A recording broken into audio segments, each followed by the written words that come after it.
Leto 2023 se bliža koncu in zelo, zelo sem vesela, da sem lahko kreirala drugo sezono Kozmo podcasta. Hvala za vsako minuto poslušanja, za vsako lepo besedo, za vsa sporočila in odločila sem se, da bo zadnja epizoda nekoliko drugačna, zato ker smo decembra vsi prenasičeni z vsemi druženji, z vsemi informacijami. Leto se končuje in je dobro narediti refleksijo leta, kaj se nam je zgodilo dobrega, kaj se nam je zgodilo slabega in zato bo tudi ta epizoda takšna, da bomo v bistvu pogledali najlepše, najboljše utrinke iz prejšnjih epizod. Imela sem res čudovite, vrhunske goste, vsak mi je nekaj dal, od vsega sem se ogromno naučila in si želim, da te utrinke delim tudi s tabo. Če slučajno še niste uspeli poslušati starih epizod, bodo tukaj zdaj kratki previewi, sicer pa te čakajo vse stare epizode tudi na YouTube kanalu ali pa na streaming platformah, kjer najraje poslušaš podcaste. Z mano so bili Urban Urbanc, Tesa Jurjaševič, Tjaša Dorelaj, Zori in Tanja Jakolin, Mario Sambolec, Anja Korenč, Vesna Juvan, Nina Osenar-Kontrec in pa Nina Jugovar. Vsak od njih je bil izredno poseben, pogovori so bili navdihujoči, tako da ti priporočam čisto vsakega izmed njih. V naslednjem letu se bom trudila, da najdem še naprej tako čudovite, tako znanja in življenja polne goste. Saj veš, hashtag Kozmo podcasta je samozavestna in želim ti pomagati, da postaneš samozavestna na čisto vseh področjih svojega življenja. Tako da v novem letu ti želim same lepe stvari, želim ti polno zdravja, ljubezni, predvsem pa notranjega miru, da se v sebi počutiš dobro, ker to se potem itak odzvanja tudi navzven. Tako da se vidimo, slišimo naslednjič v naslednjem letu, zdaj pa Best of Kozmo podcasta v drugi sezoni. Zakaj je danes vedno težje vzpostaviti normalen in zdrav odnos z moškim? Dobro vprašanje. To je zelo zrelo vprašanje. Tudi, ja. Ja. Jaz bi si upal reči, da danes je zelo malo zrelih pa normalnih moških. Ja. Ja, pa nočem tukaj zdaj poniževati moških, ampak ravno danes sem tudi nekaj napisal na svojem Facebooku, da moški velikokrat se trudijo ohraniti svoj ego, namesto da bi se trudili ohraniti svoje razmerje. Mari imajo v bistvu samo še to, koliko uspešni so, koliko imajo, bom rekel, denarja, kakšen avto vozijo, kakšne mišice imajo, kako izgledajo, malo manj ali pa skoraj nič in pa ni mar v bistvu za partnersko razmerje. Ampak ravno partnersko razmerje je tisto, ki moškega lahko zelo močno dopolnjuje, da bo potem na vseh ostalih področjih bistveno boljši in bistveno bolj uspešen. Sam treba se je malo potruditi.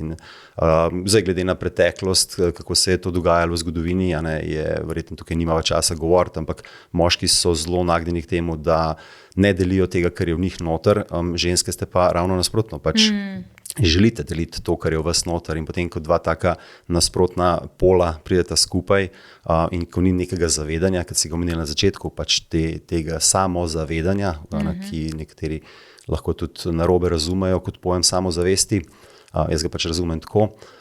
Potem moški in ženske v odnosih izkušajo veliko problemov in ženske, ki so te, ki jim odnosi mnogo več pomenijo, ker že sama ženska je bolj identificirana z ljubeznijo, bolj je pomembna je ta vloga mame, vloga partnerke, ta povezovanje. Moški so pa tisti, ki so zelo individualisti in potem mislijo, da to ni tako pomembno in ne dajo toliko na to, da bi postajali bolj zreli, da bi postajali bolj čustveno zreli, bolj modri, da bi se izobraževali tudi v drugih področjih, kot pa samo kriptovalute recimo, pa delo in tako naprej, ali pa se samo ukvarjali s športom in z nekimi šalami, ampak da bi dejansko pogledali, kaj razmerja sploh so, kaj to za sabo potegne, predvsem pa kako to razmerje najprej vzpostaviti sami sabo, torej kakšno disciplino imeti, koliko se ukvarjati s stvarmi, ki jih veselijo, kako recimo tudi nasloviti tiste stvari, ki jih nočejo pogledati, svoje sence in na podlagi tega bi lahko ustvarjali, sem prepričan, mnogo boljše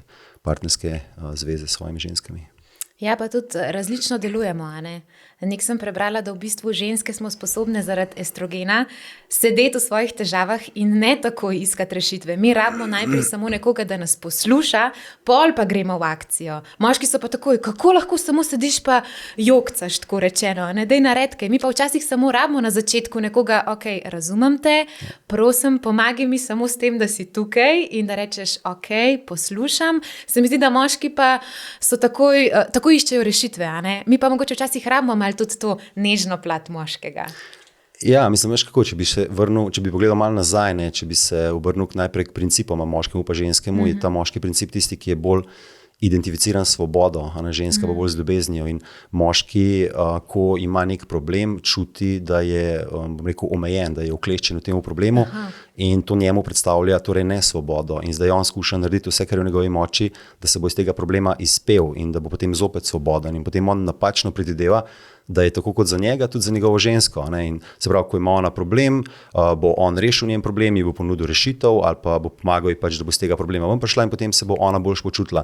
Ne ve pa, da je ženska predvsem identificirana z ljubeznijo in da je skoraj 90% ženskih težav izvira iz tega, da se čutijo premalo ljubljene, da ne čutijo ljubezni v tistem trenutku, ker niso sigurne same sabo, ker jim ta pač, nihanja hormonov povzročajo ne samo mesečne, ampak tudi dnevne spremembe v njihovem razpoloženju, v njihovih čustvih.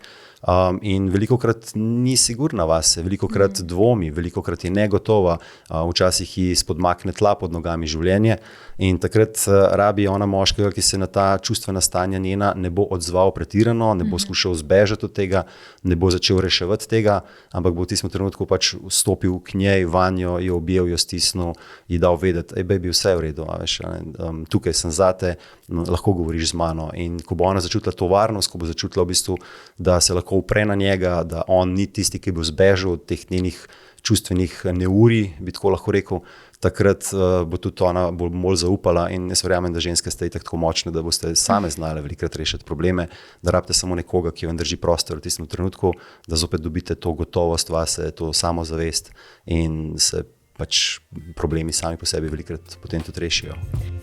Velikrat so potem sploh moški presenečeni, ko jaz recimo ženske učim, ne vem, večje orgazmičnosti ali pa jim dajem trike za prebujeno spolno energijo, pa si rečejo, čakaj malo, kaj ima pa to veze z duhovnostjo? Ja, ne, zato ker to je življenje, zame je duhovnost v bistvu zavestno prisotno življenje. In se ne rabiš zaradi tega, ker si duhoven odpovedati vsem drugim aspektom življenja. Seveda, v bistvu postanejo še bolj bogati, ne? In ko enkrat si v stiku sam s sabo in v bistvu v totalni vibracijski skladnosti s tem, kdor ti si, potem si magnet, ne? In potem manifestiraš, potem kreiraš obilje in potem ugotoviš, da ne potrebuješ biti v pomanjkanju kakršnekoli vrste, zato ker ti je vse na voljo.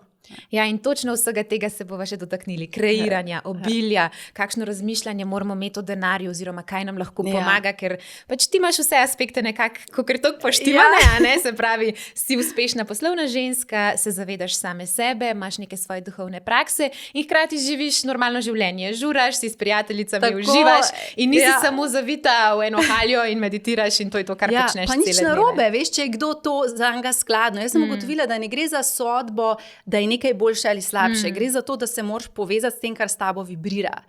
In vsi, ki poslušajo, očitno vibrirajo z energijo tega podcasta. Zato jih to prikliče, zato to poslušajo. In se mi zdi, da v življenju se moramo samo to spraševati, kaj je z mano vibracijsko skladno in imeti ta pogum, da greš za svojimi top izbirami. Ker če je to skladno s tabo, pomeni, da te bo to povečalo. Ti bo to nekaj obogatilo tvoje življenje.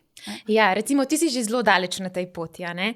Ja, veš, kar gledaš, ne? Ja, vedno je še. Ja, itak, vedno lahko še napredujemo, ampak recimo verjamem pa, da to marsikatera punca ali pa tudi moški posluša, ki je pa čist na začetku, ki pa nima energije, ni zadovoljna s svojo službo, je v slabem odnosu, tako ne vem, sama s sabo, s partnerjem, s družino, s prijateljicami ali pa mogoče na enem področju tega. In kako pa sploh začeti z neko, pa ne bom rekla osebnostno rastjo, zaradi tega, ker ta pojem je zdaj malo skomercializiran in se mi zdi, da ga vsak ima 5 minut časa malo izkoristi za nek marketinški trik, ne?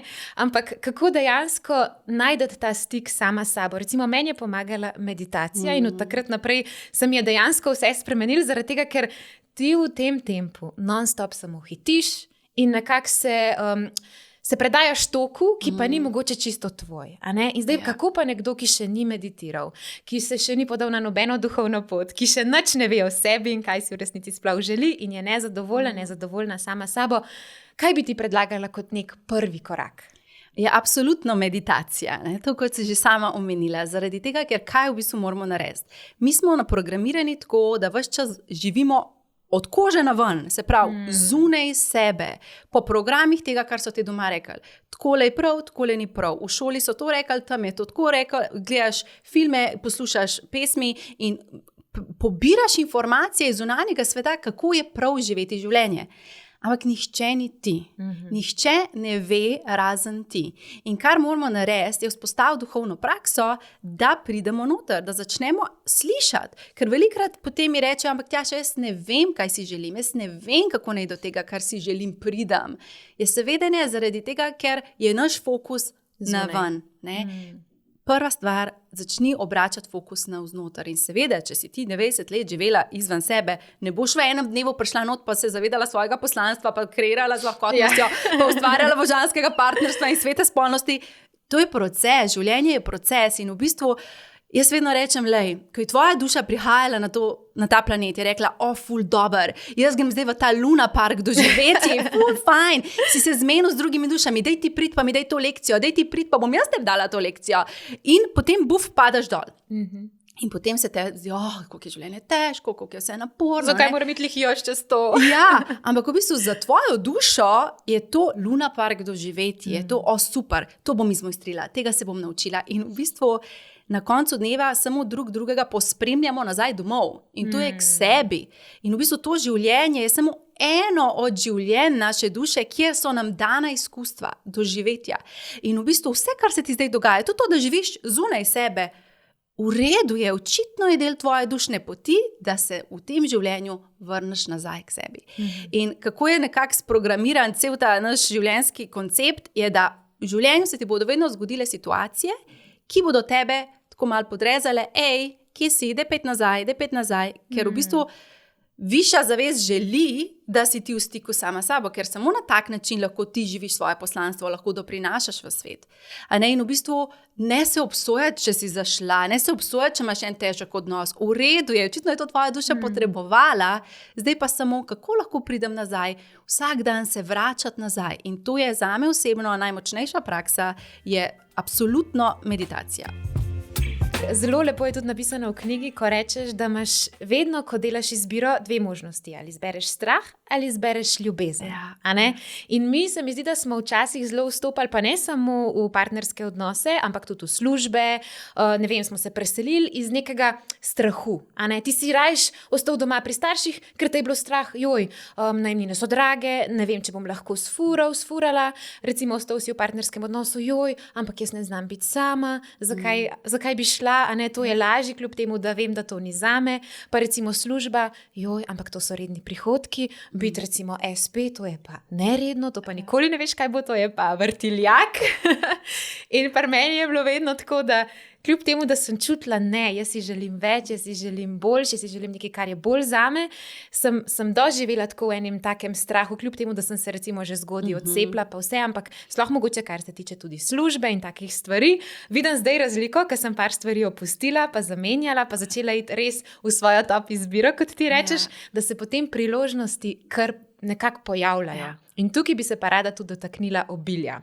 Ker mislim, da imamo sploh Slovenci en tak love-hate, oziroma sploh ne vem, kako bi to prevedla, odnos z denarjem.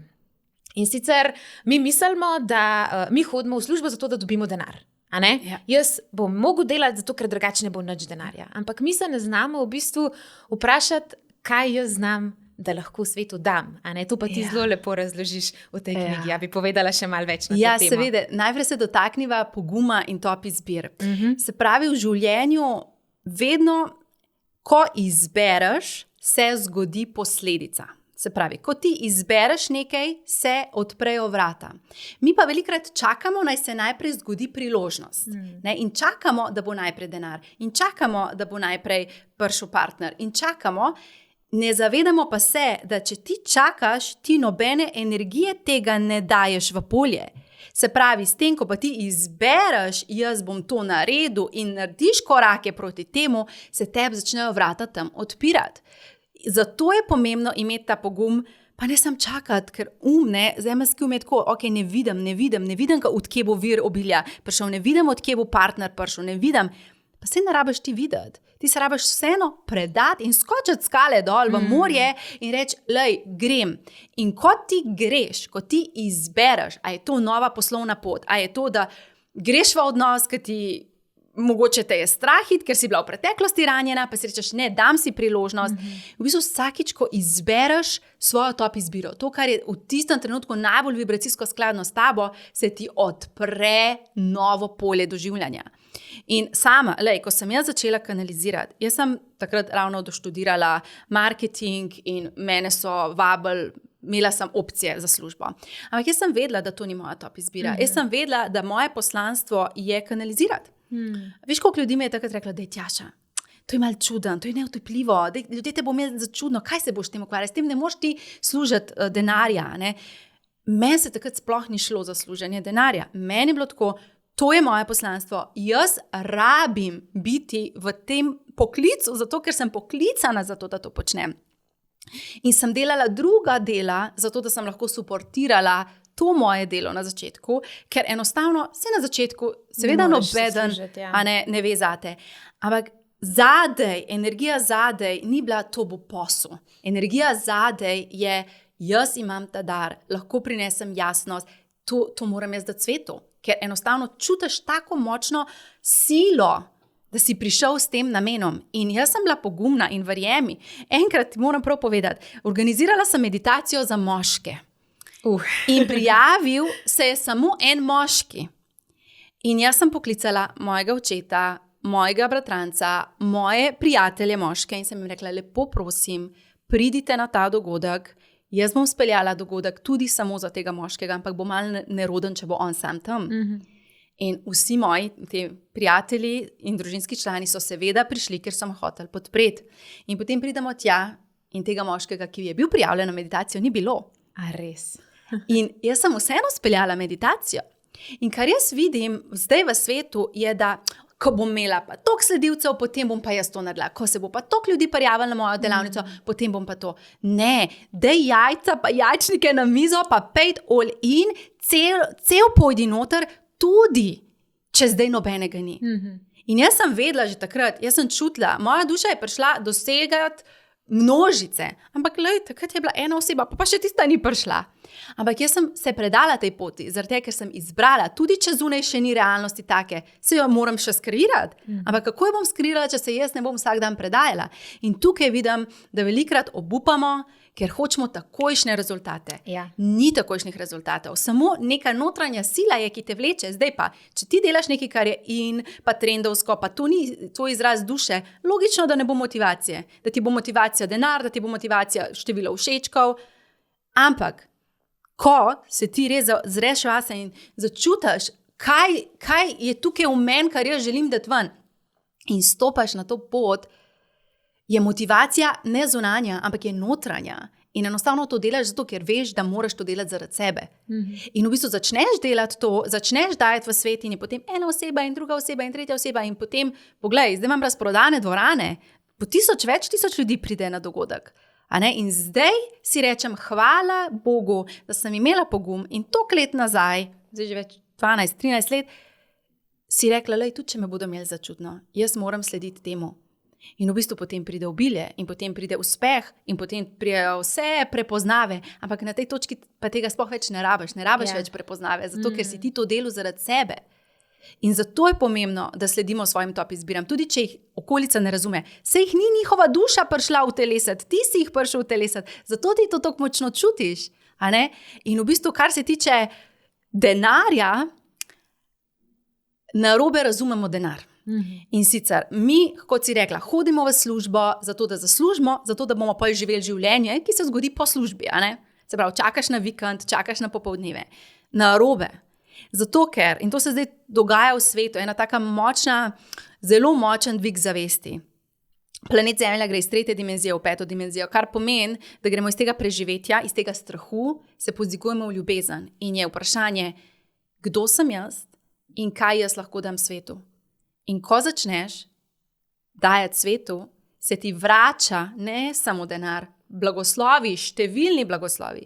Zakaj? Zato, ker vesolje ti reče, ne moramo ti dati denarja zato, ker delaš nekaj, kar ni s tabo skladno. Ker če ti damo zdaj denar, potem boš ti še naprej počela to, ampak ti se izčrpavaš, pa zbolela boš, pa ni v redu to zate. Zato, oprosti, ne bomo te nagradili. In v bistvu mi mislimo, moram še več delati, moram še več. Ne, ti se moraš samo vprašati po tvoji vibracijski skladnosti, katera služba, katero delo je z mano skladno. In lahko, da se to spreminja in čez nekaj let ugotoviš, ali pa čez 2 meseca ugotoviš, ojoj, to ni to, gremo to. Dej si to, vse življenje je namenjeno doživetjem. Ampak bistveno je, da se zavedaš, obilje, denar, blagostanje, karkoli je samo posledica pretoka energije. Ko ti daješ to, za kar si tukaj, ko ti svobodno deliš sebe, bo avtomatsko vesolje reklo, ja, zdaj pa končno počne to, za kar je bila namenjena, ali pa bi je bil namenjen, dejmo ga podpreti. In v bistvu vidiš, ne manifestira denarja, jaz vedno rečem, ne manifestira denarja. Ti se osredotoči na raziskovanje, kdo si, kaj si in začni to dajati svetu. Tudi če se ti zdi, se to pa vsak zna. Jaz sem mislila že kot majhna, pa se vsak zna, ker ve odgovore. Jaz sem že kot majhna vsem svetovala. Pa sploh nisem vedela, da imam takrat kanal odprt. In sem mislila, pa se to vsi znajo. Ja ne znajo. Se pravi, naše dušno poslanstvo je nam najbolj naravno. Zakaj je to tako narejeno? Zaradi tega, zato da ti najbolj uživaš in da se imaš ti najbolj fajn, ko to počneš. Če ti trpiš, ko delaš neko delo, to ni tvoje poslanstvo. Zdaj, kako se ti lotiš na začetku pri eni punci, ki še nima pojma, kako se zgradi osebni stil, mogoče niti ne ve, kam se obrniti, niti nima neke inspiracije, ne ve, kaj je njen stil. Če bi eno totalno začetnico spoznala, kaj bi svetovala? Ok, zdaj si enih stvari povedala, da se zdaj malo skoncentriram. Da mogoče najprej, da se vrnem k tem delavnicam. Jaz sem res začela v bistvu zdaj te delavnice, style classe, ki jih naredimo vsake toliko. Točno iz tega, kar si ti zdaj povedala. Ker jaz imam tudi v bistvu okoli sebe veliko prijateljic, ki v bistvu poslušam samo to, kako nimam nič za obleči. In kako imam milijon stvari, pa ne vem, kaj bi oblekla in tako naprej. Tako da ko dobim jaz v roke eno tako začetnico oziroma nekoga, ki si želi na novo zgraditi svojo omaro, seveda začneva že pri obstoječi omari. Se mi zdi, da je zelo pomembno, da ne glede na to, a želimo zdaj na novo graditi omaro, ampak da delamo skozi neke čistke omare. To se mi zdi že zaradi tega, ker nekako, da si naprej narediš eno tako dobro strukturo, pa da res dobro postaviš neke osnove, je ključno to, da sploh veš, kaj imaš v omari in iz česa pač potem gradiš naprej. Tako da to je prva stvar, se pravi, da vidiva, kaj je v omari in česa je preveč, česa manjka. Ker v bistvu na koncu je ključna stvar, da v bistvu imamo v omari te osnovne bazične kose. Reče se, to sigurno si tudi ti slišala, to je zdaj ful popularna, ta kapsulna garderoba. Se pravi, kapsulna garderoba, ideja je nekako, da si zgradiš, jaz temu pravim, to je res neka baza, neka osnova, na podlagi katere potem mi gradimo svoje stylinge in pa pol tudi naprej nagrajujemo svojo omaro. Ampak, če nimaš dobrih temeljev, pol težko gradiš karkoli naprej. In kapsulna garderoba je dejansko ta naš temelj. Se pravi, kapsulna garderoba je, zdaj tudi če malo to googlamo, pa tako imaš potem različne definicije, koliko dejansko kosov je, ampak to so dejansko te ključni in bazični kosi od rečeva recimo, črn blazer, bel t-shirt, dober jeans, črne hlače, trenč plašč. Se pravi, to so res te večna klasika, ki nikoli ne bodo šli iz mode. In ki jih v bistvu že v resnici lahko kombiniramo med seboj, ker vsi pašejo drug z drugim, pašejo skupaj. Tako. In seveda v te kose, kot si tudi ti že prej načela, je seveda smiselno vložiti majčkeno več denarja.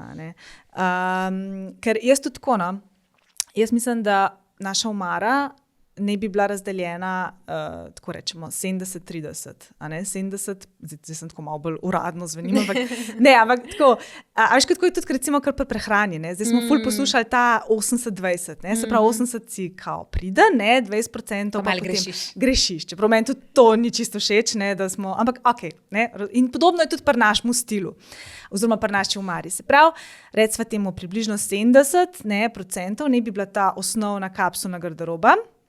30% je pa potem so pa te modni kosi, ki jih pa kupimo za dušo, ki so nam všeč, ki so, ne vem, ful barvasti, odpiljeni, ne vem, s kakšnimi takšnimi vzorčki, ker ti smo pa res mi. Imamo tiste res radi in s tistim pa potem mi res izražamo, kdo smo. Ker jaz nikakor ne zagovarjam, da moramo biti vsi oblečeni zelo basic, simple. Jaz osebno imam tak stil, ki je mogoče zelo minimalističen, ampak sploh se ne gre za to. Ampak ta kapsulna garderoba nam da samo to neko osnovo, na katero pa pol mi lahko preklapljamo te odpiljene kose, ki so pa mečkam bolj, ne vem, ekstravagantni in pa hkrati tudi najbolj mi. Tako da, ja, a sem ti odgovorila? Si, ampak zdaj imam še pod vprašanje. Ja, sej, ko sem zdaj tako čist, ja. Kje pa pol najdeš, recimo, kakšne ti dobre kose? Imaš kakšen tak trik za, ne vem, da še vseeno ugodno dobiš kvalitetne stvari? Ja, to je večno vprašanje. Jaz tudi tako, da smo si na jasen, jaz nisem čist proti hitri modi. Problem je tako, kot smo se prej pogovarjali, ker si ti omenila recimo ta svoj pulover, ki ga 3-krat upereš, pa se zmucka. Ampak recimo jaz, in to tudi povem na glas, jaz sem še danes en trenč iz Zare, ki je star, mislim, da 7-8 let in je tak prvi dan. Ker vsake toliko jim res rata, kakšen komad. In takrat je bil tudi trenč, se spomnim, malo dražji v primerjavi z mogoče povprečnim Zara trenčem. Tako da, mogoče mečkaj imaš tudi že občutek, ko prideš tudi recimo k ponudnikom te hitre mode, da mogoče najdeš, zbrskaš mogoče vmes kakšen kos, ki ga vidiš, da je mečkaj bolj kvaliteten, verjetno mogoče tudi stane mečkaj več, kakor v povprečju, se pravi, ne vem da imajo zdaj H&M, recimo to, ne vem, studio kolekcijo, Zara ima tudi, mislim, da nekaj te mečkaj bolj premium, že tukaj lahko začnemo, se mi zdi, da so vse te kosi mogoče mečkaj bolj kvalitetni, drugače pa tako, jaz sem velika zagovornica vintage trgovin, predvsem recimo za blazerje. Blazerji se mi zdi, to so taka stvar, ki so vintage itak, nedotaknjeni, pa ramena stojijo 100-krat boljš, kot kjerkoli, tudi bodimo realni, full dizajnerski kos. To je recimo za blazerje. Potem je pa tudi tako, se mi zdi, mečken moš pač raziskovati. Recimo moja velika ljubezen so te skandinavske znamke. Jaz imam pač par teh, za katere sem pri njih našla recimo res prav te basic kose in jih imam zdaj in če se slučajno, ne vem, mojim črnim hlačam kaj zgodi, točno vem, po kere iste grem in to je to. Tako da se mi zdi, da moramo enostavno malo raziskovati, pa res je to, da moramo biti mogoče pripravljeni odšteti mečkan več denarja. Malo so nas razvadili s to hitro modo, se mi zdi, si sem 5 evrov, si sem 10 evrov in pol se števaš čez leto. 5 evrov sem dal tam, 5 evrov sem dala za neko majčko, potem sem dala 10 evrov na razprodaji za tisto, 3., 4. in potem imaš kar naenkrat ogromno enih majčk, ki si jih mogoče oblekla enkrat, tako, ali pa nikoli, jaz imam ogromno stvari, ki jih nisem oblekla nikoli, ampak so bili impulzivni nakupi. In si misliš, čakaj malo, če pa jaz to seštejem, 5, pa 10, pa 20, pa 30, je pa to že za nek konkreten kos, ki bi ga pa mogoče oblekla vsak dan. Tako, bravo. Ja, to jaz vedno govorim mojim prijateljcem, ki me vedno, ker pač jaz sem pa lunatečna, ker sem tako, ne vem, lih to, a veš, ne vem, kaj pa če bi mogoče investirala pa letos v kaj taska. Ja, jaz ne moram si prvoščiti, pa točno to povem, kar si ti zdaj povedala. Dej enkrat malo, sem tako malo seštej, koliko pustiš ti denarja mesečno pri teh impulzivnih, hitrih nakupih, pa tudi, če niso mogoče čisto impulzivni, ampak a veš, pa en puloverček tukaj, pa eno tukaj, in se zelo hitro nabere, Ja, ljudje smo že psihološko malo nori na te razprodaje, pa kar misliš, zdaj pa to ugodna cena, to pa nujno moram kupiti. Ja, to pa itak, ampak sej to pa itak. Tako da jaz se zdaj probam čim dlje držati od razprodaje, razen če vem, da si nekaj res ful želim, pa pol, če se splača počakati, počakam, ampak večino stvari pa zdaj raj rečem, bom investirala manjkrat, ampak takrat tako konkretno, da imam pol mir.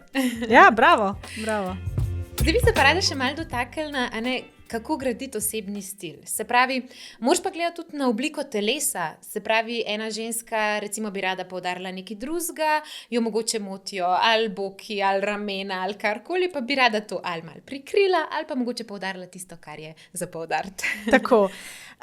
Jaz vedno pravim, da prva stvar je ta, da mi sprejmemo same sebe. Se pravi, z vsemi našimi prednostmi in našimi pomanjkljivosti. In moda je tukaj zato, da nam pač pomaga, da naš potem tudi naš osebni stil, ampak moda na splošno. Se pravi, kot si rekla, z modo lahko neke stvari poudarimo in nekatere skrijemo. In seveda nobena od nas ni popolna in vsaka ima neke svoje atribute, ki jih bomo rade mečkam bolj izpostavili in kakšno stvar, ki bomo mečkam zakrili. Tako da zdaj seveda tiste klasične oblike postav, vsaka se lahko mečkam zanalizira, ampak se mi zdi, da že na splošno same vemo, kaj rade poudarjamo, kaj rade skrijemo in seveda v skladu s tem se potem tudi oblečemo. Ker na koncu je tako, da tudi če se mi oblečemo v najlepšo obleko ali pa najlepšo stvar, če se mi v njej ne počutimo dobro, bomo to izžarevali in je konc. Najboljši stylingi na koncu v bistvu so tisti stylingi, v katerih se mi res počutimo samozavestne in v katerih se res dobro počutimo. Tako da, torej definitivno pač mečkam se samo zanalizirati, ne preveč kritično, ampak lih prav kritično, da veš, kje so te zadeve, kako sva rekla, kako hočeš poudariti, skrit. In to je pač, se pravim, postava, mogoče tudi to zdaj tako zelo tehnično, a veš, recimo, kakšno imaš polt, se pravi, kjere barve ti mogoče mečkam bolj pristajajo, to so zelo te tehnični aspekti, kar se tiče sestavljanja stylingov. Potem je pa tudi v bistvu osebnostno, se pravi, kakšna si po osebnosti. Meni se zdi ta zelo dober koncept, ki ga je razvila, se pravi, dizajnerka oziroma ustanoviteljica znamke Tibi, moja velika ikona in jaz imam res ful rada, moje sledilke to vejo. Ona je zelo dobro v bistvu postavila to idejo, da ti sam sebe definiraš z 3 pridevniki. In na podlagi potem teh 3 pridevnikov potem v bistvu lahko gradiš svoj stil.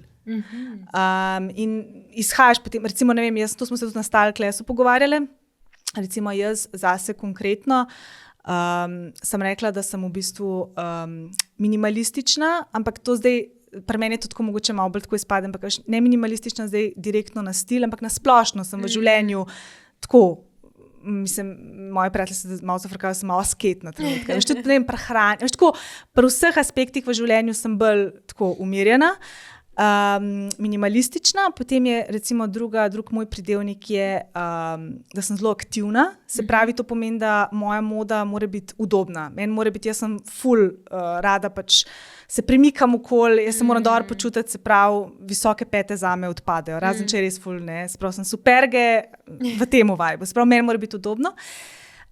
Hkrati sem pa tudi, recimo, moj 3. pridevnik je, da sem pa strastna. To pa pomeni, vse je kozmopolitan podcast, ampak ne bomo šli v to smer. Ampak strastna, recimo, zdaj kako konkretno to lahko aplicirava na moj osebni stil, ko je meni neka stvar res všeč, pa lahko tista stvar, ki meni res vzbudi to neko ljubezen, to strast v meni, lahko povozi vsa moja pravila minimalizma in tako naprej. In to recimo jaz vedno pri sebi opazim, ko je novo leto. Ker jaz bi lahko vse, kar je z bleščicami, jaz lahko odnesem domov. In je meni tudi, ali pa recimo, ne vem, mogoče po mojem osebnem stilu, ne vem, recimo, zdaj bom šla res v neko tako, ampak Chanelova tweed jakenca, mogoče ni konkretno moj stil, ampak zato, ker imam veliko ljubezen do znamke same, do cele zgodbe okoli znamke in seveda potem tudi do tega rekelca oziroma sukniča, tukaj se potem ta komponenta strasti priklopi in znam potem tudi tako ukomponirati v svoj stil. Jaz bi se rada dotaknila, kako pa se sploh začeti ukvarjati z obroki, s prehrano, iz vidika neke kmečke logike, ker se mi zdi, da smo to zdaj pozabili. Informacij je ogromno, zato ker midva sva zdaj še en podcast o prehrani. Ampak nikjer pa ni mogoče neke take kmečke logike, kaj zdaj narediti, kako organizirati obrok, da bo zame dober, hranilen, da me bo dejansko nasitil in da ne bom potem čez 1 uro že po nekih snekih repenela. Omenila si kmečko logiko, pa bi opozoril ali pa opomnil na bistvo, kaj v ozadju to sploh pomeni. Če hočemo karkoli posaditi, žeti, če hočemo karkoli prešparati, recimo, da je to denar ali pa s čimer se želimo ukvarjati, da ne govorim samo o prehrani, ampak uporabim neko prispodobo. Ko razmišljamo o tem, da bi želel recimo nekaj prišparati, potem razmišljamo o tem, ok, to je moj cilj, kaj moram za to narediti, kakšen je sploh moj budžet, koliko imam za nameniti, koliko nekaj stane. Se pravi, to so neka osnovna vprašanja. Kmečka logika, ne moreš prišparati nekaj, če sploh ne veš, a veš, koliko denarja mesečno zaslužiš in koliko ga porabljaš za svoje osnovne potrebščine. Neodvisno od naše stopnje izobrazbe, neodvisno od našega backgrounda, neodvisno od česarkoli, je to osnovni proces, ki se sproži, ko razmišljamo o tem. Se pravi, moraš neke osnovne informacije pridobiti. In če govorimo o prehrani, o čemer me sprašuješ, kako sploh se lotiti uravnoteženega prehranjevanja ali pa kako nek uravnotežen obrok za neko osebo sploh izgleda, ja, to sta spet ti dve isti vprašanji. Kakšen je sploh moj cilj zdaj? Kaj želim? Ne? Zdaj, če se malo pošalim, ko se pogovarjam, zdaj generaliziram, ne bi želel, da izpade to, da mislim, da za vse velja, ampak velikokrat ženske imajo samo dve nastavitvi. Prva je shujšati, ker če ne hujšajo, imajo pa slabo vest, ker ne hujšajo. To sta ti dve nastavitvi. In je ta nek diet culture, ta kultura dietiranja tako močno prisotna, da je to v resnici, tudi če ni zares, njihov cilj. Prepričale so se, ali pa ste se, da je to vaš cilj. In če popraskamo malo globje, ugotovimo, da je morda resničen cilj nekaj drugega, ampak kot da bi mi bilo bed, da je to moj cilj in ne hujšanje, ker hujšanje je trenutno najpomembnejši cilj v tem času in prostoru. Tako da, ok, kaj je zdaj moj cilj? A je cilj izgubiti? Res, dejansko imam težave z odvečno telesno maso? A je moj cilj pomanjkanje kondicije? Ali sem prepoznal, da se počutim slabo, mi primanjkuje energije? Se pravi, nekaj konkretnega želim spremeniti in je to treba dobro prepoznati, definirati, o tem razmisliti in se ne poročiti s tujimi cilji. Aha, lej, ona mi je všeč, njen cilj je to, ona zdaj dela na tem, ja bom pa jaz tudi delal na tem. Tega je zdaj ogromno na Instagramu, recimo. Ja, ne? Se pravi, ta čist, a veš, izklopiš sebe. Razmislek. Danes je pač razmišljanje v bistvu odvečna dejavnost. Ja. Ker je lažje slediti, kot razmišljati. Ja. Tako da to je prva stvar in druga stvar je, ok, se pravi, eno je, kakšen je moj cilj, drugo je pa, zdaj, koliko me ta cilj v resnici stane, kaj je za ta cilj potrebno narediti. Kaj moram vedeti, kaj zahteva od mene. Če govorimo zdaj o tisti prispodobi s šparanjem denarja, recimo, da želim prihraniti nekaj denarja, ok, se pravi, rabim dve osnovni informaciji, koliko me moj življenjski slog stane in koliko denarja sploh mesečno. Ne, se pravi, rabim neko osnovno bilanco. No, pri prehrani večina ljudi tega, kar je mi recimo na tem področju, uporabil sem to področje, ker je večini ljudi blizu, razume ta jezik. Tukaj mi je to popolnoma logično. Zanimivo, da pri razmišljanju o uravnoteženi prehrani ne poznajo teh odgovorov. Kakšen je moj cilj? Videla si že, kle se pogosto zataknemo, ker so cilji danes izjemno površni. To se lahko zelo hitro prepozna tako, da samo postaviš 2 ali pa 3 pod vprašanja, zakaj. Kaj je tvoj cilj? Želim shujšati. Zakaj? Ker vsi hujšajo, ker moje frendice hujšajo, ker pač je hujšanje tema, ki je pač vse povsod, kar spremljam. Ok, zakaj ti hočeš hujšati? Zato, ker imam preveč kilogramov. Zakaj misliš, da imaš preveč kilogramov? Ker živim v okolju, ker ne. A veš, se pravi, imamo težavo z definiranjem ciljev. Se pravi, sploh da pridem bližje malo, rabim tukaj nameniti nekaj časa. Potem pa spet, kaj to od mene zahteva in kaj moram za to vedeti. Če sva govorila pri denarju o tem, da razumem, kakšen je moj income, pa kakšen je moj neke navade potrošnje, ok, pa deva to prenesti na prehrano, koliko energije sploh vnašam je svojo prehrano, koliko energije sploh potrebujem v podporo svoji telesni dejavnosti, v podporo svojem življenjskem slogu, koliko sploh potrebujem ključnih hranil. Še iz gospodinjstva v osnovni šoli vemo, da obstajajo beljakovine, obstajajo ogljikovi hidrati, obstajajo maščobe. A sploh vem, kakšne so moje potrebe po teh ključnih gradnikih, a sploh vem, kje v prehrani se ti nahajajo, katera živila so najboljši viri tega. Ne govorimo o tem, da postaneš doktor prehrane, ne govorimo o tem, da bereš strokovne članke, ne govorimo o tem, da moraš zdaj postati nutricionist, da lahko razumeš svojo prehrano. Tako kot ne rabiš postati ekonomist ali pa finančni svetovalec, da lahko uravnaš svoj budžet. Govorimo samo o tem osnovnem, da sploh razumem, pa bom uporabil drugo prispodobo, če je mogoče komu bližje, ker avto furam, koliko tankam, kdaj ga moram približno servisirati, pa gre noter bencin ali dizel ali štrom. Ne rabim vedeti, kako mašina deluje, ne rabim vedeti, kako so ga skrb sestavili, ne rabim sam menjati svojih avsplohov, ki padejo dol, vse to je stvar koga drugega, ampak moram razumeti vsaj približno, kdaj ga moram pelati.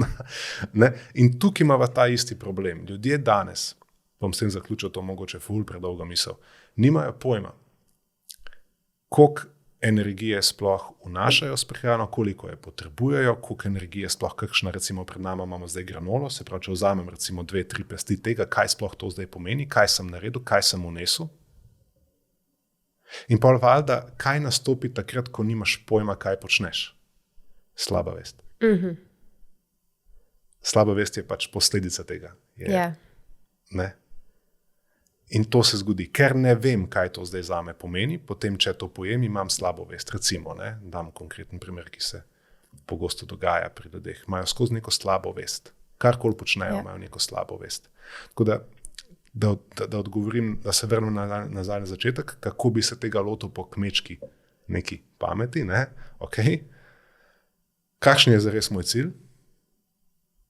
Ampak zares. In a sploh imam osnovno razumevanje o tem, kaj je potrebno zanj storiti? A je zame ta cilj realen? A sploh imam razumevanje o tem, koliko energije v moje prehrani, koliko je uživam, koliko je vnašam, kaj sploh je kaj, koliko je rabim?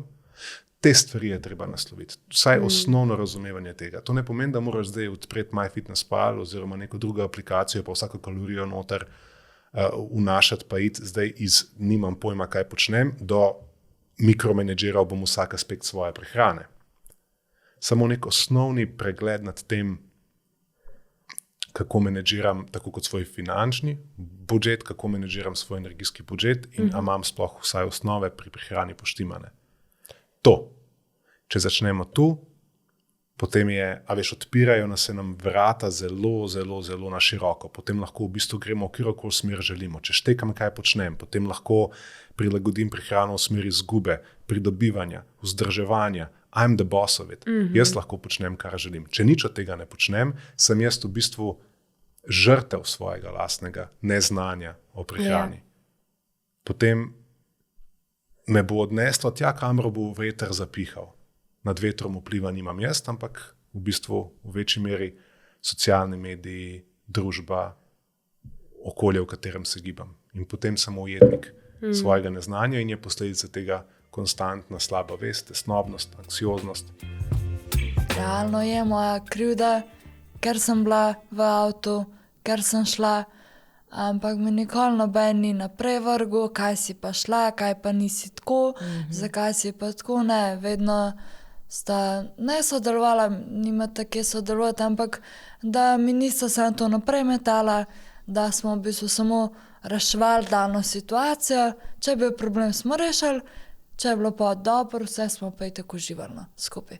Tako ni noben bil jezen ali pa karkoli, tudi bratec mi ni nikoli, recimo, pa je mlajši, pa bi mogoče lahko imel te ne predstave, da bi mi pač rekel, zakaj pa, kako pa si. Ni me nikoli tako buzariral, da bi me napadel, zakaj si pa, kaj pa ti je bilo. Ne, vedno so sodelovali z mano, mi pomagali, kam je bilo težko, so sam še eno roko nastavili. Jaz sem to zdaj v zadnjem času opazila, ker sem spoznala recimo vaju, pa še ogromno enih čudovitih in uspešnih ljudi, da kaj je skupna točka vsem tem ljudem?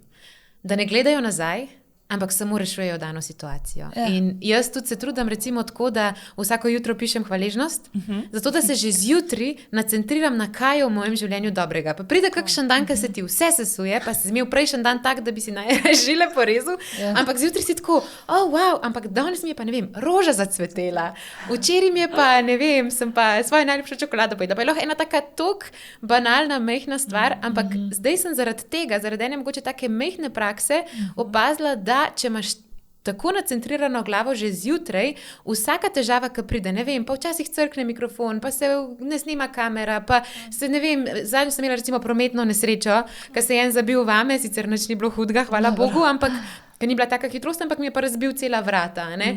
Ampak jaz bi lahko tam znorela, lahko bi padla ven, lahko bi tam sred ceste naredila čisti kaos, pa sem bila tako, daj mi podatke, bova šla jutri na zavarovalnico, pač bomo uredili. Kaj naj zdaj jaz naredim? In sem šla na koncert, ker sem ga zamudila sicer 1 uro, ampak sem rekla, mene bo zdaj ta nesreča uničila pač dneva. Jaz sem šla na koncert in jaz bom, čeprav bom imela samo še 4 komade, bom pač uživala maksimalno v teh 4 komadih in videla bom svoje prijatelje. In to je vse samo glava in vi ste res dokaz za to, da potem res lahko rešiš karkoli se ti zgodi. Ja. Vsak dan v bistvu imamo različne izzive. Kakšni so večji, kakšni manjši, kakšni bolj zahtevni. In potem tudi prideš, nažalost, mi smo pač res do življenjskih preizkušenj. In se mi zdi, da če z vsakodnevnimi mehkimi izzivi to premaguješ pozitivno in se ne pustiš čisto v vsakem trenutku, se spotaknemo, ampak ni treba, da pademo na čisto vsakem koraku. In tudi če padeš, da hitro vstaneš in greš naprej. Ker mislim, da nima smisla zdaj razglabljati o stvarih, ki so se zgodile. Ker nihče, jaz ne poznam nikogar, pa jih štejem 42, ki bi imel to moč, da bi karkoli za nazaj lahko spremenil. Nihče, jaz ga ne poznam. Kaj pa lahko danes, ta trenutek in jutri naredimo, imamo pa vsi to moč in ta vpliv. In se mi zdi res škoda, da ljudje se tega ne zavedamo, da ne prepoznajo teh priložnosti. Velikrat mi rečejo, kako si to rekla, jaz vedno rečem, da pač ko je Tanja preživela, da je bilo to čudno zapakirano darilo, ker je ostala živa.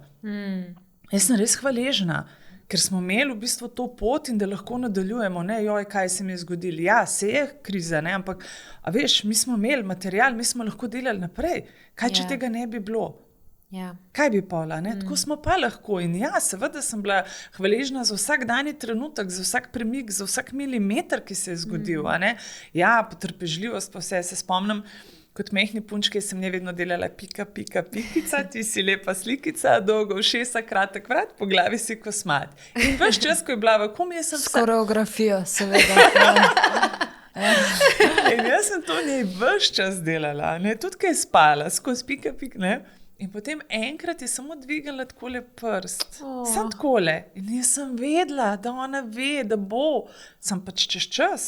Pa je trajalo 1 leto mogoče, ampak je naredila. Tako in se mi zdi, da smo premalo pozorni na vse to, kar nam kaže neke premike, da kar spregledamo in da pademo v neke transe in da nismo hvaležni in moramo biti. Jaz sem res hvaležna, da ne rabimo hoditi zdaj, ne vem, na takšne preglede, da ni vse tako intenzivno, da se lahko da je samostojna, da ni na vozičku, da ni na berglah, da nima hojca. To so vse trenutki, ki jih moraš biti hvaležen, ne govoriti, še pa na vozičku. Vse bo šlo. Dajmo, res biti tudi za takšne stvari hvaležni. Moramo se naučiti tega. Se strinjam, pa tako mislim, kaj lahko z mehkimi premiki narediš v parih letih. To je tudi v bistvu ena taka velika lekcija. In jaz se spomnim trenutka, ko je Tanja začela hoditi in mi smo bili navdušeni. Mi smo pač rekli, kaj, to sem počela že prej. Tako je bila, Jaz nisem bila toliko navdušena. To sem se hotela dotakniti tega, ker v bistvu ste rekli, da, že ko sem rabila tudi intervjuje, da ona v bistvu pol leta ni čustvovala sploh. Kako je to izgledalo? Ali lahko zvemo en primer? Perspektive, to je bilo kar noč pa dan. Jaz nisem mogla, nisem znala, nisem razumela. In ne vem, če je bila mami srečna pa vesela. Nisem bila žalostna, sem samo toliko prazna, da mi je ona šla na živce, zakaj je ona za toliko vesela. Razumem. Taka neka perspektiva se mi zdi. Drugače je to hudo. Jaz sem slišala toliko enih besed, da mene mož enkrat vprašal, a tebi ni nič bed, ko ti tako reče? Zakaj ne? Ker sem vedela, da je to proces zdravljenja. S poudarkom, da sem bila prej zelo pridna in da valjda ni bila navajena. Tako se mi zdi, da zdaj, je bilo tudi grozno od mene, ni bilo zdaj to, da sem jaz ubijala tam, ampak ni bila navajena in zaradi tega je bilo to še dodaten tok pritisk. Nisem tako slaba bila, ampak ja. Vse si nisi mogla pomagati, to je ne proces. moreš- Ti moraš vedeti, a ne, pač njej so se delci pretrgali v možganih in to se je celil. In ona je imela v bistvu poškodovan ta frontalni del, a ne, ki je čustvovanje, organiziranje, planiranje in ona se je obnašala, veš, kot otroci rečejo, debelci, grci, ne vem. Ona je bila brutalno iskrena. Spadala, da nisem spoštovala v bistvu sebe. Nobenega. Samo zgubiš ta v bistvu filter, ki ga dobimo Ona kot ga odrasli. a ne? Ja, in je Razumem. res si slišal vse, kar ni bilo treba. In če si pa še želel ji povedati, da to ni ok, si jih pa še dodatno slišal. Ne? Tako da to je bilo. Bran sem se pa znala. Tako da res zanimivo obdobje in tudi težko, delč od tega, ne? Zaradi tega, ker se v bistvu strahu, kaj če tako ostane, ne? Ker mi v nobenem trenutku nismo imeli garancije v bistvu ali pa neke, ja, upanje že, da bomo danes, kjer smo, ampak v tistem trenutku pa ti nisi vedel. Nekaj časa ni bilo napredka, oziroma se mi zdi, da to je bil en karakter moj in tak je bil. Nisem nič boljšal. Razumem. Rad se je dosti hiter, vse, ne vem, fizično sem dosti, ne hiter, ampak če sem nekaj začela, sem tudi hiter napredovala, pa probala še neko drugo stvar. Pri tem karakterju je bil pa kar ena konstanta in če mi ni bilo všeč, sem dala jasno vedeti. In so pač vsi mogli iti. Rada sem bila tudi sama. Kako se je pa pol ta klik zgodil, da si pa začela nazaj čustvovati, da si začela dobivati filter? Tega klika ni. Ne zelo žal. Zelo počasi je izveneval, se mi zdi. Ampak zelo počasi. Pa se mi osebno, ne da se mi zdi, ampak da ni prav izvenelo v popolnosti. Ne, imam še zdaj. Meni osebno je boljš, ker meni je vseeno, me ne prizadene tako močno. Meni je super, ja, drugim pa malo manj. Ja, drugi se pa pač ne vajemo na novo Tanjo. Mogoče ta del je vedno tako, ko gledamo slike, takoj vidimo, to je bilo še pred nesrečo. Po obrazu se mi pa prepoznajo, to pa se. Drugače gledam. Kako pa je zdaj s prijatelji, pa sošolci, kako so pa oni to sprejeli, kako je bil ta proces? Zanimivo. To se bo čudno slišala, ampak imela sem jih prej res veliko prijateljev. To še treba, še malo osnovna, še srednja, pa tako ne vem, jaz sem veliko žurala, rada sem ven hodila, rada sem bila v družbi, tako da v bistvu Ljubljana nasploh sem poznala, smo se vedno družili, saj pozdravili, ene par besed. Tako da potem zaradi po mojem še tudi toliko spremembe karakterja, je pa to vse tako razvenel, kako bi se rekel. Je bil pa v bistvu še predtem problem zaradi Ferbsa, so pa vsi tudi pršali. To pa ljudje radi delamo, ja. Ja, in sem pol jaz imela v bistvu 2 nalogi, ki sem kar na mami dala, da je mogla prepoznati, kjer je pršel zaradi mene, kjer pa zaradi novice.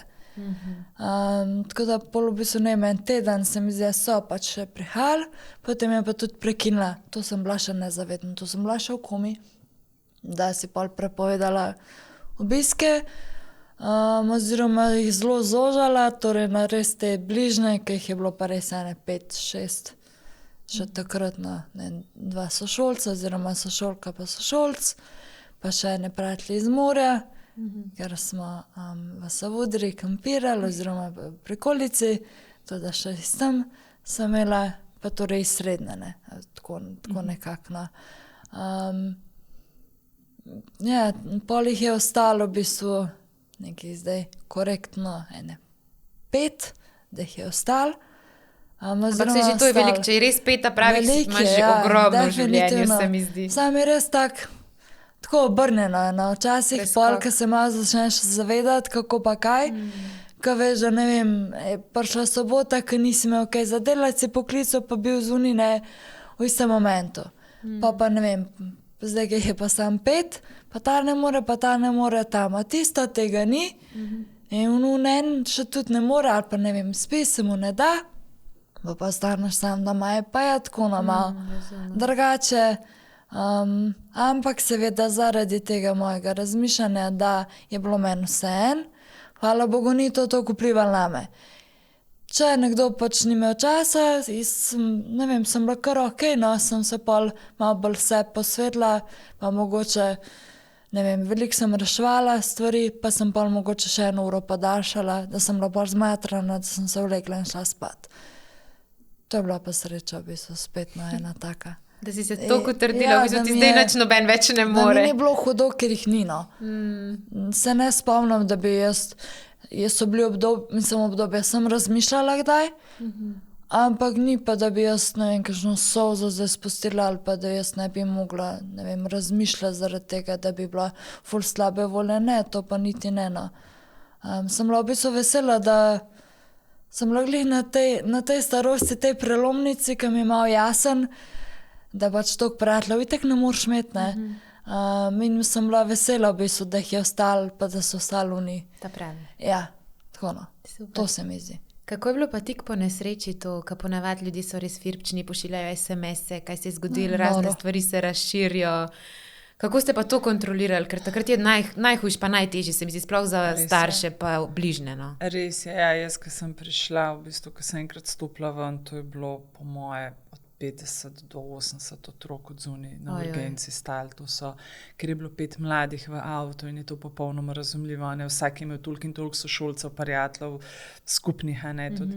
V bistvu najhujše je bilo to, ker ko se take stvari zgodijo, potem te telefončki prenašajo take stvari, ki res niso potrebne. Tako da sem jaz te prijatelje, ki sem poznala, sem prosila, da ne naredijo eno grupo, da jaz sem pač prisotna na vseh social media, vseh aplikacijah, tako da so na Vibru naredili grupo in sem jaz v bistvu vsak dan obveščala realno stanje. Super. Zaradi tega, ker je prihajalo, da je en brez noge, res toliko neumnosti, kolikor sem jaz v tistem času slišala, ali pa ko me kdo poklical, jaz sem slišal, a je res, da je, ne vem, stala na semaforju, pa jo je, tako, mislim, res toliko enih stvari, tako da sem imela, zdaj se ne spomnim, ampak mislim, da okrog 50-60 otrok in sem jim tudi poslala, danes smo operacijo za vseh 5 otrok, a ne samo za Tanjo, ampak za vseh 5, ker sem bila v bolnici, sem jih obiskvala, v bistvu smo bili ves čas online na linijah, no, tako da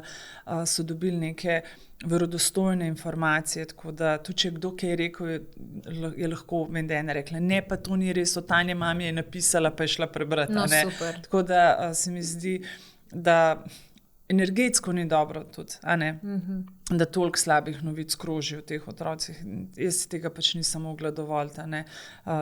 Želela sem si, da slišijo tisto, kar je prav in tisto, kar je res. In v bistvu neskončno hvaležna sem, da so vsi preživeli, da so danes vsi ok, da nekdo od njih ne nosi te slabe vesti, a ne tako v smislu, a ne, ker je hudo, če nekdo ne bi preživel. Tako da so danes, hvala Bogu, vsi ok, a ne, in da živijo svoje življenje naprej. Se mi zdi to ključnega pomena za njihovo prihodnost. Absolutno. Da te ne zaznamuje do te mere, ne, da ne bi zmogel naprej. Ne, ker so tudi trenutki v življenju, ko se človek ustavi, a ne, ko si tako prizadet. Podjetništvo ni romantična zgodba, podjetništvo je ful velik suffer, sploh če se ga greš tako, ko se ga je treba. Tako, ko si sama rekla, ja, v prvi vrsti so tukaj prispevki, potem v drugi vrsti, na kar večina pozablja, je tista motivacija, da se ti zbrcaš iz posle in da res nekaj narediš. Rutino rabiš, ker če ne narediš nič. Pomembne so povezave, pomembno je, recimo nekateri mislijo, ja, bom ustvaril svojo blagovno znamko, recimo jaz kot oblikovalka bom ustvarila neko svojo blagovno znamko, znam blagovne znamke ustvarjati in bom sama pač naredila nekaj, zakaj bi vedno dajala nekomu drugmu, ne? Ampak, ko si ti enkrat postavljen v en ta položaj, na koncu ful malo oblikuješ, ful malo delaš kreativnih nekih drugih stvari, ful več se ukvarjaš s proizvodnjo, s papirji, z računovodstvom. Tudi če imaš računovodkinjo, ki še misli, ja, se imaš računovodkinjo, pač ne. Tudi to je del tvojega posla kot direktor, ker če ti si pravi direktor in pravi podjetnik, moraš imeti nadzor nad svojimi financami. Seveda je tukaj ogromno nekih stvari, ki se jih lahko naučiš in ti lahko koristijo pač za življenje, ampak jaz bom rekla tako, ni treba, da je vsak podjetnik, res ne vsak pač pogleda vase. So plusi in minusi povsod in to, ja, mi ne bo treba za nobenega delati. Ne vem, zame je to res ful en velik bullshit. No. Jaz mislim, da moraš ti v prvi vrsti najti tisto, kar zelo rad delaš, ker ni fora v tem, za koga to delaš, ker ti se lahko ne glede na to, kje si, ali kot samostojni podjetnik, freelancer ali pa pač podjetnik v nekem velikem podjetju, ki ga zgradiš, ali pa kot nek zelo pomemben član neke ekipe v nekem že ustanovljenem in že poznanem podjetju, si lahko ti ful srečen in lahko ful delaš na sebi in na svoji karieri in na sebi kot na strokovnjaku. Če si pa želiš biti uspešen in prepoznan kot zelo uspešen podjetnik, potem ja. Če si pa želiš biti prepoznan kot strokovnjak, potem pa je tudi tu kakšna druga pot. No. In to se je lih meni zgodilo. Ja, ker v bistvu, če si nekje zaposlen in je, ne vem, recimo, kakor pri tebi oblikovanje, to dejansko ena izmed redkih stvari, s katerimi se moraš ukvarjati, ker za računovodstvo, za vse ostale stvari poskrbijo drugi v firmi, potem imaš ti res večje polje za razvoj. Ja, pa imam v bistvu ob sebi tudi ljudi, ki imajo več izkušenj od mene, so starejši, lahko se na njih obrnem in vprašam, kaj pa ti misliš o tem? In ti odprejo neke druge perspektive. Jaz lahko rečem, da sem se v tem enemu letu in pol, odkar sem na Futuri, toliko enih novih stvari naučila, ampak niti ne samo o dizajnu, ampak tudi o tem, kako je delati še z drugimi ljudmi v ekipi. Kar je pa meni kot hčerki edinki in nekomu, ki je bil vedno na svojem in bil sam svoj šef in imel bolj ljudi pod sabo, kakor nad sabo. Ne bom rekla, da mi je bilo težko, mi je bil pa en drugačen pristop in se mi zdi, da je bil tudi ful pomemben za mojo osebnostno rast. Zanima me še, kje ti najdeš inspiracijo? Kaj te najbolj inspirira? Če bi me to vprašali ful let nazaj, bi rekla, da pač vse povsod, da me vsaka stvar inspirira, kar v bistvu še danes na nek način velja. Ampak sem v bistvu začela tudi zelo namenoma iskati neko inspiracijo in v bistvu točno vem, zakaj bom šla na eno razstavo, točno vem, zakaj bom šla v eno trgovino pogledati neke izdelke in tako naprej. Tako da bom tako rekla, načeloma vse povsod, lahko vidim neko stvar tako mimo grede, ampak drugače pa pri dobrih primerih iz prakse, v trgovinah, na policah, v mojem svetu. Tako, ful brskam, jaz res ful brskam. Moš imeti samo odprte oči, pa je lahko tako, posod točno najdeš. To, ja. Kaj bi bil pa tvoj en nasvet mlademu kreativcu? Na katerem koli področju, ne samo na oblikovanju, ki si tako v teh vodah? Jaz bi mu sam rada rekla, da ne bo humble. Ponižen? Ja, zaradi tega, ker jaz se to od starejših ful učim, ker jaz vem, da marsikdaj nisem, ker je pač mogoče moj karakter ful močen in pride do izraza.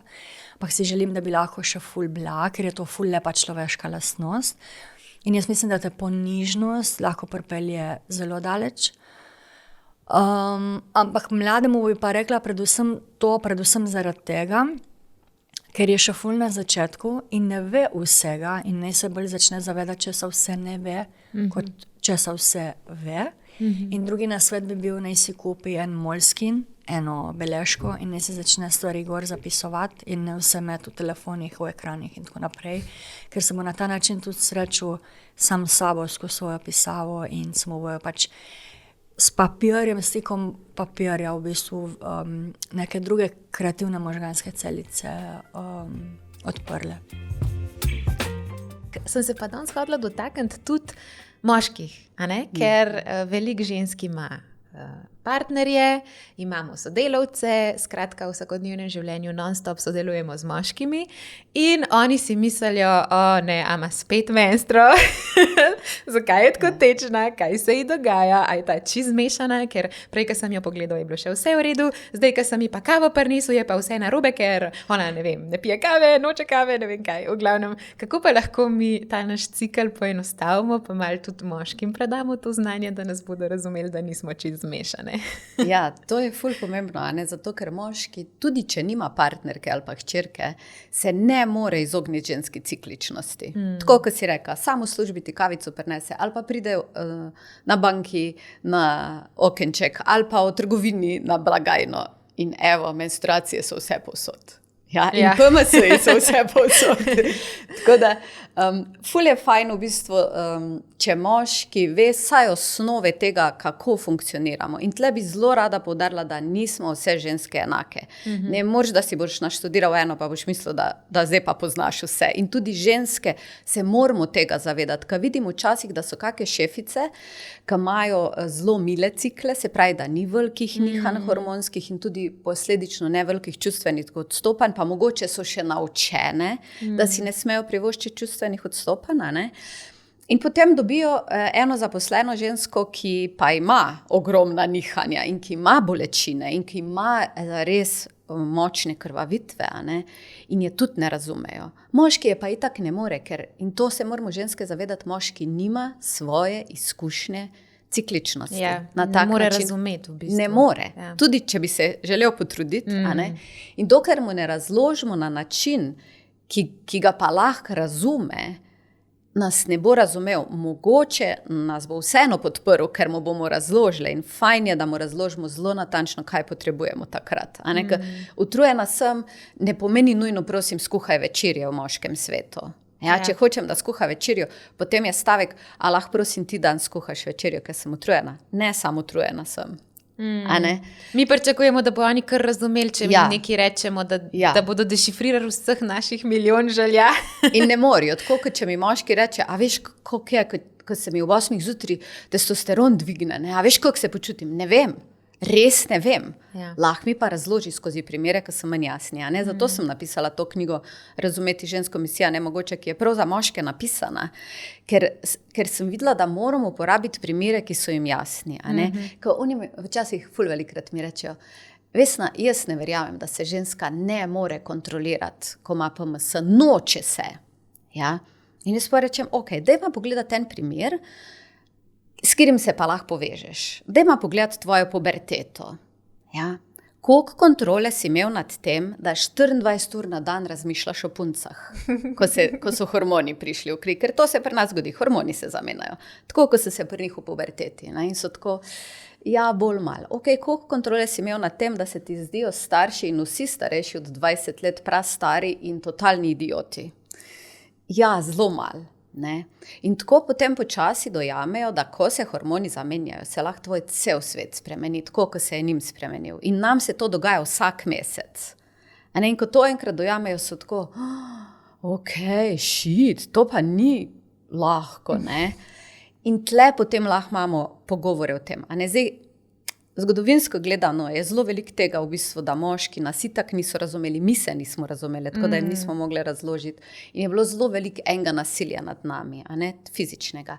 Po drugi strani smo pa ženske bile vedno malo manipulativne, ker to je pa bil ta način, ki smo ga pa mi lahko uporabljali, ker nimamo v njih mišic, da bi lahko bile fizično nasilne. In moški se tle ustrašijo velikrat, večina se jih ustraši, da če bojo začele poslušati žensko in te njene muhe, da jih bomo zmanipulirale in izkoristile to cikličnost za čisto vse, kar hočemo.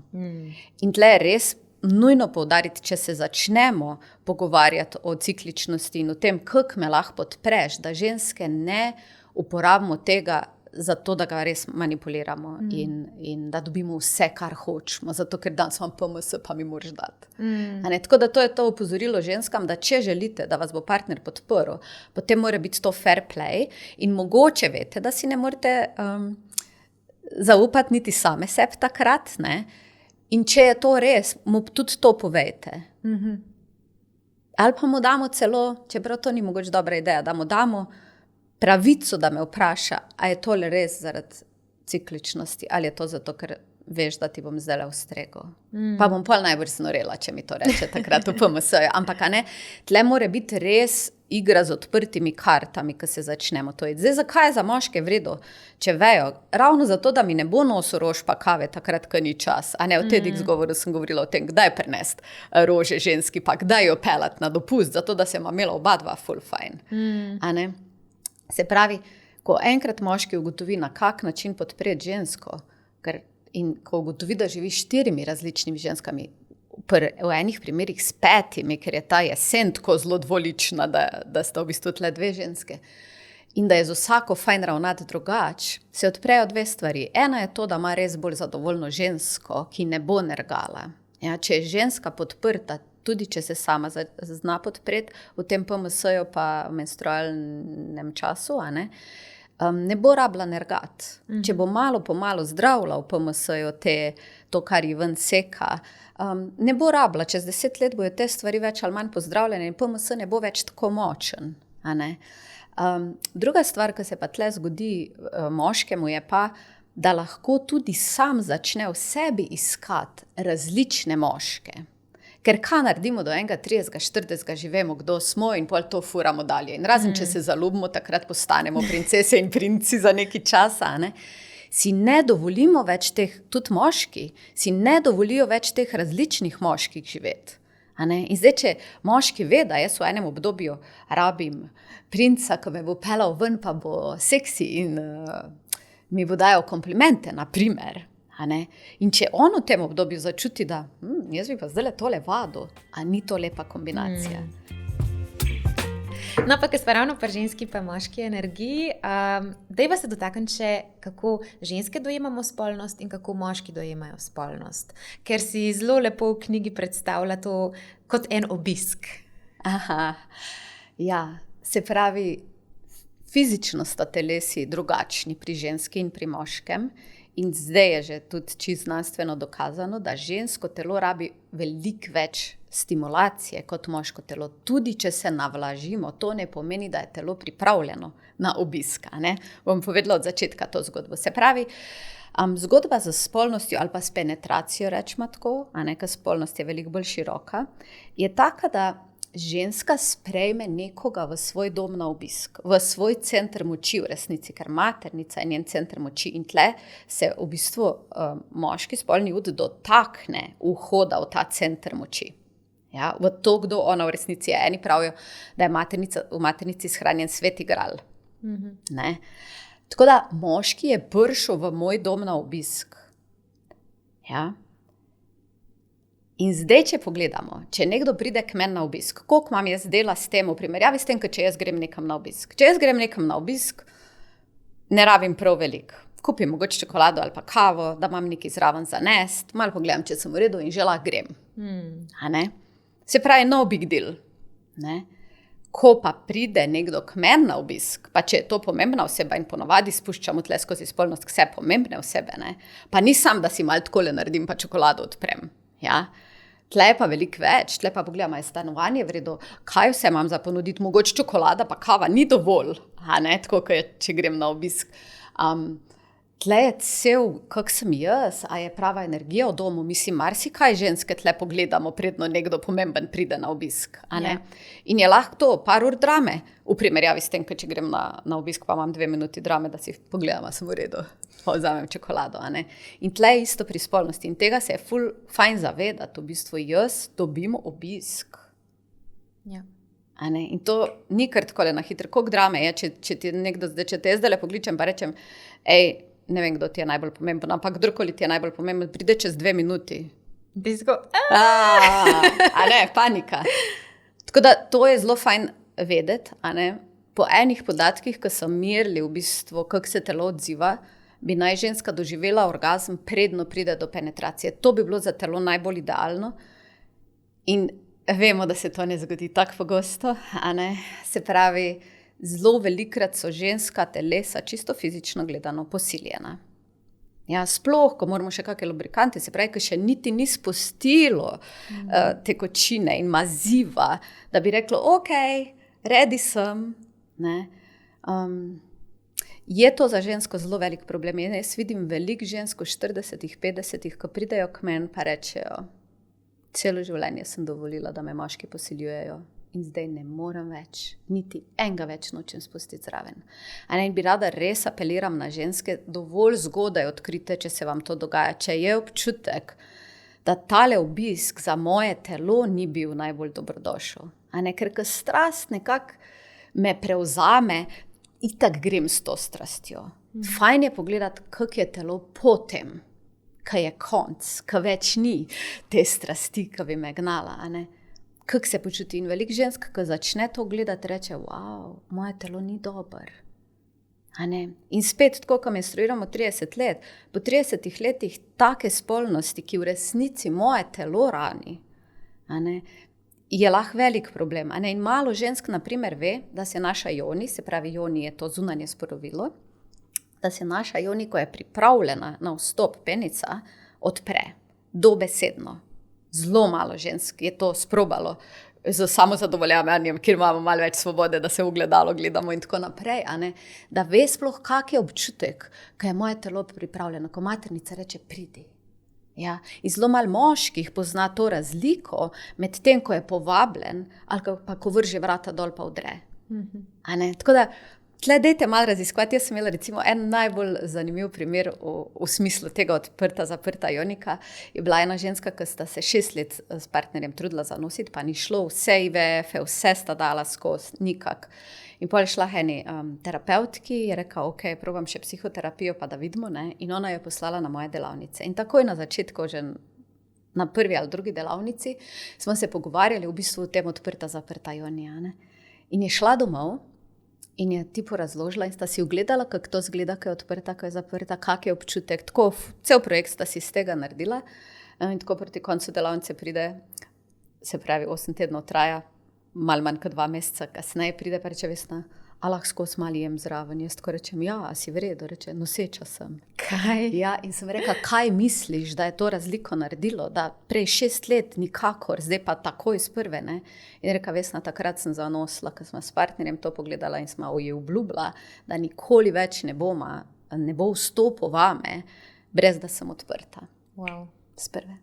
Pa zdaj ne pravim, da je to recept, da se bo vsem zgodilo, ampak recimo to je en tak primer. Ena stvar za poskusiti, tisti, ki se trudijo, recimo. Ja, in en tak primer, ko je meni res pokazal to moč zavestnosti. To mi je bilo tudi lepo, da se zdaj malo vrneva na knjigo, ki bi bilo škoda, da jo ne bi obdelali, ker v bistvu jo začneš s porodom, s svojim sinčkom. In moram reči, da je to prva stvar, ki sem jo prebrala, da se zdaj ne bojim več poroda. Ja. Ker vsi mi rečejo, to je to grozen, to boli, epiduralna, nujno. In potem imaš ti tako lepo poglavje v tem porodu, a bi povedala svojo izkušnjo, kako je bilo. Ja, lahko, absolutno. Veš, to se mi zdi zelo pomembno, ne? Ozaveščati ženske o tem, da je porod resnično lahko ena taka božanska, spiritualna izkušnja. In res je narobe, a ne bom rekla, da mislim, grozljivo je, ko poslušam vse te zgodbe žensk, ki imajo slabe izkušnje in res, a veš, danes, kot smo se pogovarjali prej, ko so se mikrofoni vklopili, ne imamo na voljo tukaj ene literature, da se lahko izobrazimo. In jaz dejansko, preden sem šla roditi, ko sem poslušala te slabe izkušnje žensk, je bilo mene tudi strah. In potem sem se odločila, da bom pač si naročila neko literaturo, neko znanstveno, neko v bistvu izkustveno, da se bom o porodu izobrazila. In sem se res. In tudi opisujem v bistvu 2 čudoviti knjigi največ. No? Ena je od dr. Grantley Dick Reda, ki jo je napisal leta 40 in ko je dal to knjigo ven, je bila blazna revolucija takrat, kjer opisuje, da je porod lahko celo neboleč. Kar je znanstvena fantastika za večino žensk, celo zdravnikov, ginekologov, porodničarjev. Jaz ne morem reči, da je bil moj porod neboleč, ampak jaz sem vedela, kako s to bolečino ravnati, kateri hormoni se dejansko sprožajo, kako je treba telesu pomagati, a ne takrat, ko rojevaš.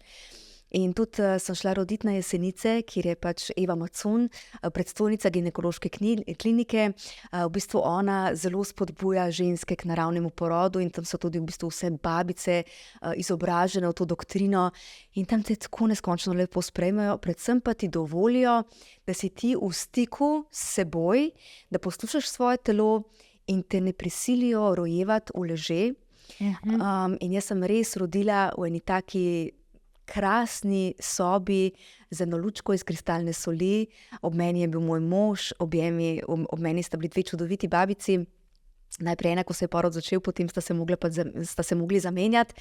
Ampak v bistvu jaz sem bila tako v stiku s seboj in za mene je to taka božanska izkušnja. Jaz sem sodelovala s svojim telesom, jaz sem nagovarjala mojega sinčka, mojega Marlončka, da bova midva pač zmogla skozi to izkušnjo. In jaz sem rodila v sedelče peno na porodni pručki. In takrat, ko je dvignila babica Irena Marlončka v višino mojih očes, da sem se čisto naježila, takrat se je vse spremenilo v meni. Se mi zdi, da je takrat začelo moje srce šele utripati, tako kot bi celo življenje moralo. In to je, moj mož je sedel za mano ves čas, me je božal, me je objemal. In tudi on, ko je videl, v bistvu, ko je bil priča temu porodu, tudi za njega je bila to ena taka božanska izkušnja. Tako da jaz v bistvu spet polagam na srce tudi zdravnikom, da naj pa vendarle z ženskami ravnajo tako, kot si zaslužijo, da naj spodbujajo to naravni porod, je pa tako. A veš, mi ne moremo zameriti tudi na nek način, da pač zdravniki ravnajo tako, kot ravnajo, ker je blazen pritisk na ta naš zdravstveni sistem. Seveda. In tudi v bistvu, ko pridejo ženske roditi, je to en tak, da ne rečem tekoči trak. Zelo hitro poskušajo tudi pohitriti včasih z umetnimi popadki porode in tako, tudi če ženske tega ne potrebujejo, včasih, da ne bo pomote, je to nujno potrebno. Hvala Bogu, da imamo takšne čudovite zdravnike, ki lahko opravijo carski rez, ko je to nujno potrebno, da ne bo pomote, še enkrat. Ampak velikokrat se pa zgodi, da bi ženska lahko rodila naravno, ker v bistvu samo približno 10% žensk ali pa še manj, tudi opisujem v knjigi, dejansko je treba z njimi ravnati tako, da se zgodijo zapleti pri porodu, da morajo odreagirati zelo hitro zdravniki. Vseh ostalih 90% žensk pa bi morali roditi naravno, in bi mogla biti ta izkušnja za njih res božanska. Tako da mogoče tudi mamice v nastajanju, ko bodo prebrale to mojo knjigo, bodo mogoče izgubile strah in bodo rodile lahko naravno in bo to za njih ena taka čudovita izkušnja. Tako da si želim, da bi bila, res, ker jaz sem jo imela. Jaz sem prav pomislila, če bi imela kakšno nosečo prijateljico, bi sigurno rekla, nujno preberi knjigo. Itak sem vsem rekla, da jo morajo prebrati zaradi tudi drugih stvari.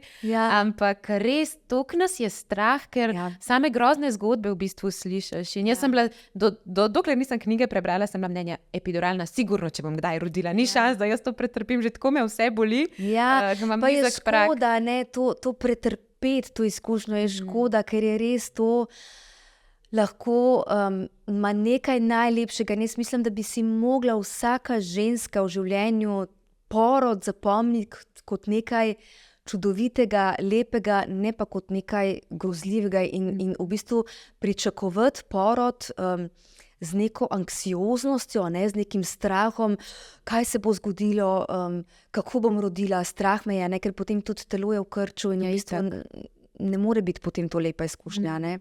In res si želim približati tudi porod v tej knjigi, to mojo krasno spiritualno izkušnjo s porodom. Jo želim približati ženskam, da se bodo opogumile in da bodo rodile naravno. Res si to želim, za vsako žensko si želim to.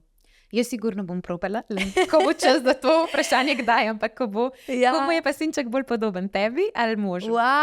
Ena taka kombinacija je v bistvu mene in moža. Tako se mi zdi, da pa opažava, ker mož je bivši profesionalni športnik in tudi njegov sin Taj iz prvega zakona je blazen športnik, je že od majhnega, tako je bila samo žoga in šport in tako. In Marlon pa ni tak športnik, in mislim, da Marlon je pa bolj po mamici. Ja, pač umetniška dušica, mislim, da športnik ne bo. Ima pa tako zelo tako znanstveno naravnanost, znanstveni mali umje in tako ima, moj brat mu je prinesel eno darilce, ena taka vezna plošča je in potem imaš neke take delčke, ko sestavljaš na tej vezni plošči neke stvari in potem to začne svetiti na plosk, na govor, na ne vem kako to neke pluse, minuse sestavljaš, ne vem, jaz nisem znanstveni tip, znanstveno naravnanega uma nimam tako zelo, on je pa blazen znanstveni tip in mislim, in tudi recimo kako to sestavlja, vse sorte puzle, lego kocke, sploh ne rabi navodila, kako sestavi v bistvu te tudi razne tehnične stvari stvari mu grejo blazno od rok, tako da ne veva, kam se bo usmeril, ampak je res en tak blazen, mali znanstvenik. Tok je luškan, ima kodrčke po tebi, take dolge črne po meni, ja. Noro. Ja, res je tak je, zelo srčen fantek, prisrčen, zelo tak sočuten, blazno ima rad živalice, v bistvu res tako lepo ravna. Zdaj imamo Mucka, tudi smo ga posvojili z zavetišča, ker si je zelo želel živalco.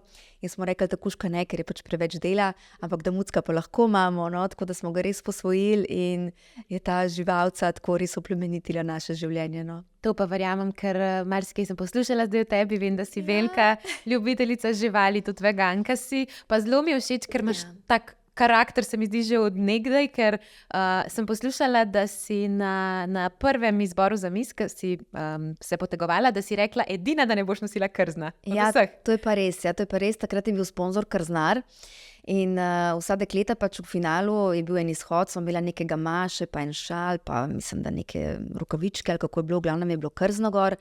In sem jaz rekla, ne, če moram nositi krzno, odstopam pač od tekmovanja in tega pač ne bom storila. Že takrat sem imela to naravnanost, ta glas za živali sem dajala, ne.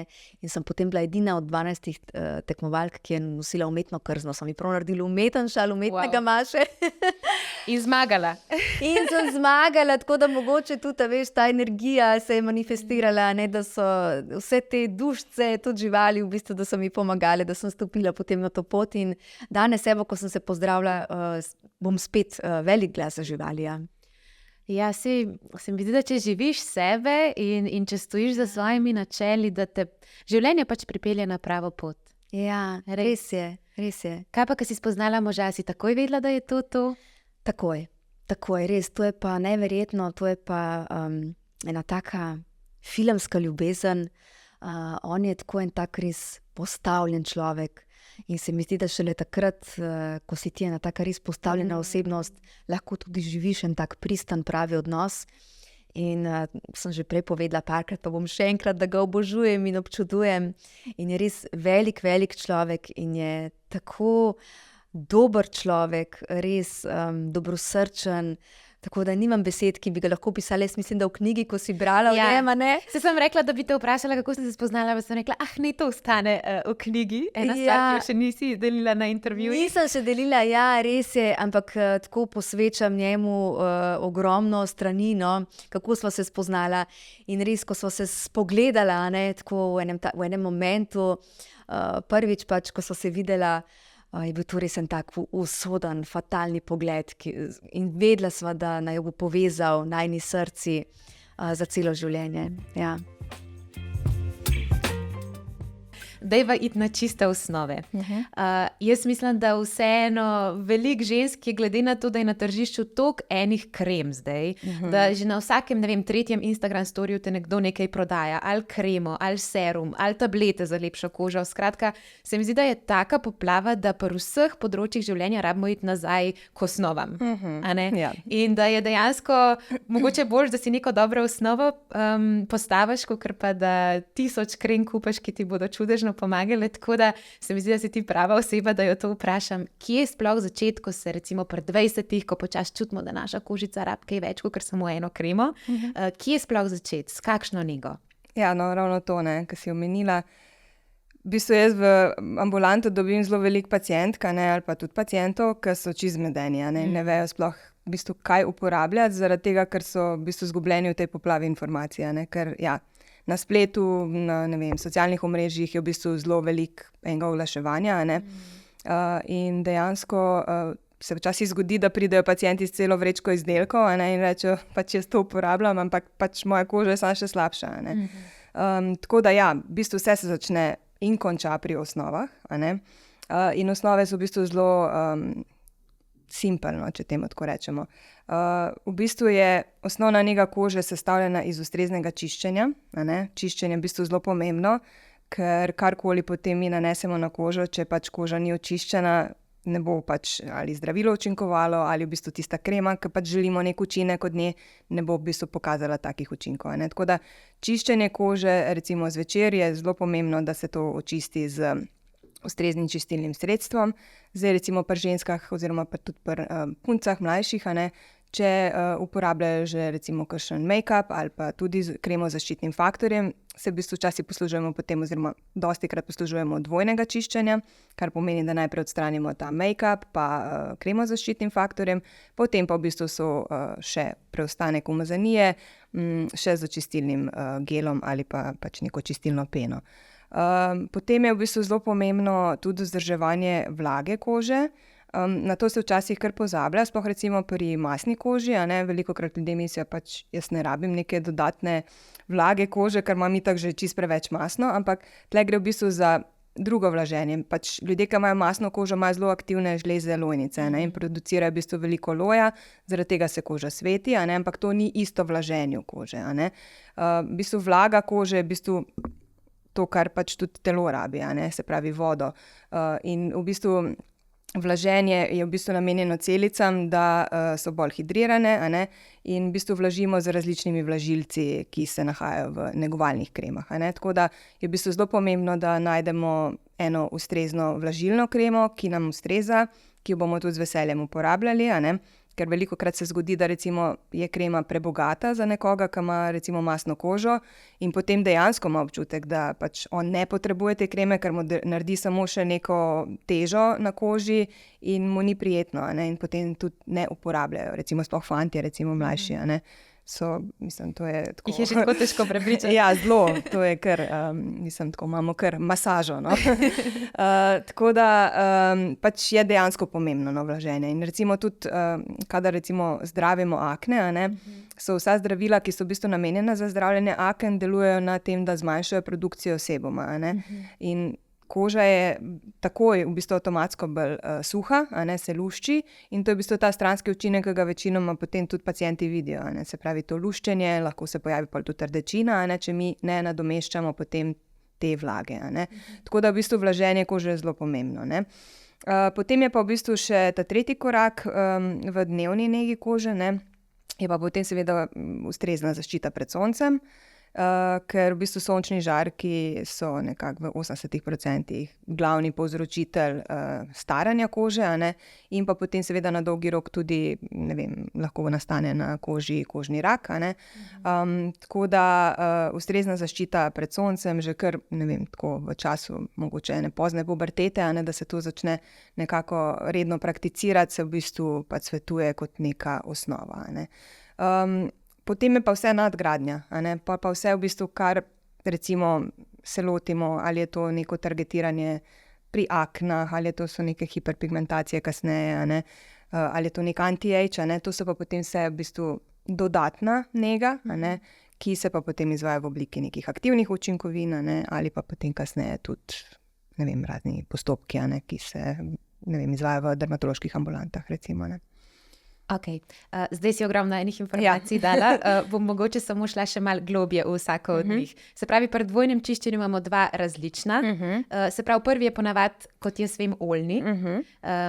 Recimo za mene je bil največji game changer, ko sem to začela, se pravi dvojno čiščenje izvajati, ker sem imela tudi včasih malo težav z mozolčki, ker tako kot si omenila, veliko nas je takih, ki imamo dejansko masno kožo, ampak suho pa vspodaj, se pravi, ni nahranjeno v resnici in to je, se mi zdi, najtežje najti nekako neko za tako kožo. Torej najprej najbolj pomembno, da imamo dvojno čiščenje, če uporabljamo SPF. Katere so pa recimo sestavine krem, ki jih uporabljamo vsak dan, na katere smo lahko pozorni, ko jih kupujemo, ker dajo neko vlaženje, neke dobre sestavine, recimo, pač, ker imamo res poplavo. Zdaj eni rečejo, mora imeti to, mora imeti uno, mora imeti tretje. Neke take osnove za eno dobro kremo. Kaj so to? Ja, recimo zelo je opevana hialuronska kislina, ampak dejansko pač ja, to je vlažilec, zelo popularen, nima pa teh obljubljajočih učinkov, ki omenjajo, da uporabljaš kremo s hialuronsko kislino in boš, 5 let mlajši. Pač ja, kožo navlaži, tako da je pač dober vlažilec, ampak spet ne ustreza vsem. Zdaj, dobre nevtralne kreme vsebujejo recimo tudi ceramide, so v bistvu gradniki te barierne funkcije kože, ki je velikokrat lahko potem okvarjena, in potem se pojavijo težave v smislu rdečine, luščenja, tako da je v bistvu zelo pomembno, da to vzdržujemo, to je v bistvu naša pregrada, ki nas ščiti tudi pred zunanjimi dejavniki. Potem so recimo holesterol, pač te lipidi, ki se nekako sestavljajo to barierno funkcijo kože. Tako da v bistvu preparati so namenjeni predvsem vlaženju in nekako je to smiselno, da vzdržujemo. Da malo pogledamo, kako kupujemo, da je res nekaj takega itak, noter. Ja. Potem si pa omenila SPF. Še vedno veliko ljudi meni, tudi mojih prijateljev, nekaj jaz jih tudi, ko malo masiram, lahko kupuješ ne vem katero kremo z ne vem kakšnim anti-age učinkom, ampak če dejansko zjutraj ne daš gor SPF-a, ni nič. Jaz sem to testirala zdaj zadnjih par let, imela sem srečo, da sem zelo zgodaj v bistvu našla eno zdravnico, ki je v bistvu skozi poudarjala, kako je pomembno imeti nek SPF faktor vsak dan na koži in sem začela to že par let nazaj in dejansko jaz imam težave recimo z pegicami, s hiperpigmentacijami in takimi stvarmi in to je bilo, kadar je bil sonce pač samo še potencirano, in res vsak dan, razen če nič ne grem ven, dam gor SPF in vidim po zdaj parih letih šele občutno razliko, ker imam zdaj dejansko ful lepšo kožo, kot sem jo imela, ne vem, par let nazaj. Tako da, a bi mogoče še ti malo poudarila, koliko je pomembno, da vsak dan to nosim? Ja, v bistvu je zelo zanimivo, ker pač to so v bistvu učinki, ki jih vidimo čez par let. Tako da, ja, zelo težko se je prepričati, da je to zdaj nekaj, kar bo imelo učinek čez nekaj let, ker dejansko, sploh če recimo ne najdemo kreme, ki nam ustreza, je itak to samo še ena nadloga, ki se moraš z njo ukvarjati zjutraj, da namažeš tisti SPF zato, ker je treba, pa ti mogoče sploh ne paše. Tako da v bistvu je tle najbolj pomembno to, da najdemo v bistvu kremo, ki jo bomo uporabljali. Se pravi, da nam ustreza, je pa to proces. To ni, da greš v lekarno, kupaš še eno kremo in je to. Pač žal ne. Tako da tudi lahko se zgodi, da ena krema nekaj časa ustreza in po določenem času ali pa ne vem, pride drugo obdobje, recimo poletje, pa nam ta krema ne ustreza več. Tako da je v bistvu to proces iskanja. Je pa v bistvu zelo zanimivo, ker jaz v bistvu imam tudi te starejše pacientke, in je tam nekje po 40. letu recimo se začnejo malo bolj videti tudi te hiperpigmentacije. In zdaj moram reči, da imam že tudi pacientke, ki so redno recimo prej uporabljale SPF, in to je bistvena razlika in v sami kvaliteti kože in v bistvu teh pojavov hiperpigmentacij, ker je bistveno manj seveda teh težav pri ljudeh, ki recimo uporabljajo SPF. Medtem ko ponavadi se potem te, ki pa imajo težave z hiperpigmentacijami, šele takrat, ko se to pojavi, začnejo s tem ukvarjati in ugotovijo, nisem uporabljal prej SPF-a, pa bi bilo mogoče pametno, ampak še zmeraj je bolj pač začeti enkrat, pa nikoli. Tako da, pač dejansko zaščita pred soncem je potrebna v bistvu vsak dan celo leto. Zdaj seveda pač tle uporabljamo kmečko pamet, zaradi tega, ker zdaj, če si doma, pa ne greš nikamor ven, seveda pač spustiš lahko tudi na nos kreme z SPF-om, ampak tako, tudi recimo, če živite pa doma, kjer imate, ne vem, velika okna, in je zunaj sončen dan, se pa seveda svetuje na nos SPF-a, zaradi tega, ker so te UVA žarki, ki v bistvu delajo te fotopoškodbe, prehajajo in skozi steklo in tudi skozi oblake in v bistvu delajo na tem, da poškodujejo, se pravi, kolagene, elastin, pride do propada tega, povzročajo seveda tudi potem staranje kože in pa tudi te vidne znake, se pravi gubice, hiperpigmentacije in tako. Tako da to, kar se tiče v bistvu tega estetskega stališča, je v bistvu pač iz tega stališča smiselno uporabljati. Potem je pa seveda tukaj zdravstveni razlog. Tle pa dejansko, recimo, jaz imam dosti ljudi, recimo kakšnih teh stare gospe, ki so delale doma na kmetiji in bile v bistvu celo življenje zunaj, izpostavljene sončnim žarkom. In ko se tak človek sleče, je to v bistvu razlika v sami kvaliteti kože enormna. Se pravi, koža, ki je recimo celo življenje pokrita, se pravi z oblačili, je praktično bela, brez poškodb, brez nekih pigmentacij, brez tudi teh prekanceroz, kot so recimo aktinične keratoze. In recimo roke, kot so podlahti, obraz, dekolte, tudi mogoče zgornji del hrbta, to je pa v bistvu zelo poškodovana koža, zgubana, posejana s hiperpigmentacijami, prekancerozami. In tle potem dejansko vidimo ta vpliv sonca in izpostavljenosti v bistvu celo življenje. Tako da seveda pač koža, ki je celo življenje izpostavljena sončnim žarkom, je potem tudi bolj nagnjena k temu, da se na teh mestih lahko pojavijo tudi kakšne prekanceroze in pa tudi seveda najbolj nevarna oblika kožnega raka, ki je pa pač melanoma. Tako da ljudje, ki so veliko na soncu, to govorimo, ne vem, ali je to nek poklic, ali je to neka športna aktivnost, so dejansko bolj izpostavljeni tudi nekim pojavom na koži, kot so neki karcinomi, če ne uporabljajo ustrezne zaščite pred soncem.